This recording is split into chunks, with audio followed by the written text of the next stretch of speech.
आमचं channel subscribe करा आणि बेल आयकॉनवर क्लिक करून नवीन नवीन व्हिडिओचे नोटिफिकेशन्स मिळवा।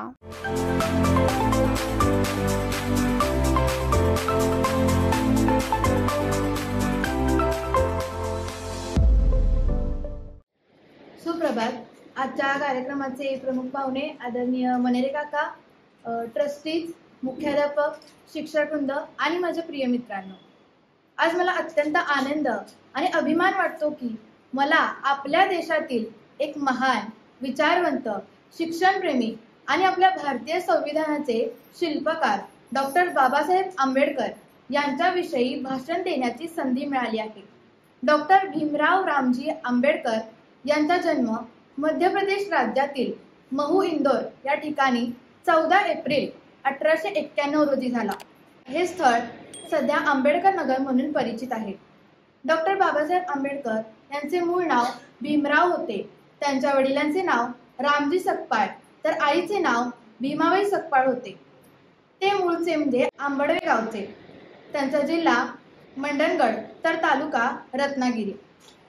1907 मध्ये मुंबईच्या एल्फिन्स्टन हायस्कूल येथून मॅट्रिकच्या परीक्षा ते पहिल्याच प्रयत्नात उत्तीर्ण झाले। बाबासाहेबांचे गुरु कृष्णाजी अर्जुन केळुस्कर होते। त्यांच्या अध्यक्षतेखाली सभा भरवून बाबासाहेबांचा मोठा सत्कार समारंभ संपन्न झाला। लहानपणापासून बाबासाहेब अभ्यासू, जिज्ञासू आणि मेहनती स्वभावाचे होते। शिक्षण हे जीवन बदलण्याचे सर्वात मोठे साधन आहे असा त्यांचा विश्वास होता। त्यांनी भारतात आणि परदेशात उच्च शिक्षण घेतलं।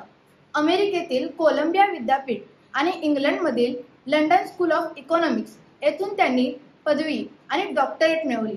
अत्यंत कठीण अभ्यासक्रमात त्यांनी यश संपादन केले आणि ते भारतातील पहिले बहुशास्त्रज्ञ ठरले। शिक्षण पूर्ण केल्यानंतर त्यांनी आपले संपूर्ण जीवन हे समाजासाठी आणि देशाच्या उन्नतीसाठी समर्पित केलं।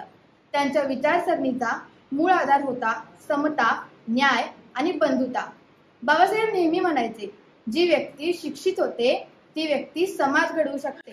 स्वतःवर विश्वास ठेवा, स्वतःच्या कर्तृत्वावर विश्वास ठेवा। बाबासाहेबांच्या आयुष्याने आपल्याला शिकवलं की परिस्थिती काही असो, जर ठाम विचार, सकारात्मक दृष्टिकोन आणि मनात चिकाटी असेल तर आपण कोणत्याही अडचणीवर मात करून यशस्वी होऊ शकतो। बाबासाहेब हे केवळ एक नेता नव्हते, तर ते एक महान, विचारवंत, शिक्षणप्रेमी, अर्थतज्ञ, लेखक आणि मानवतावादी होते। धन्यवाद।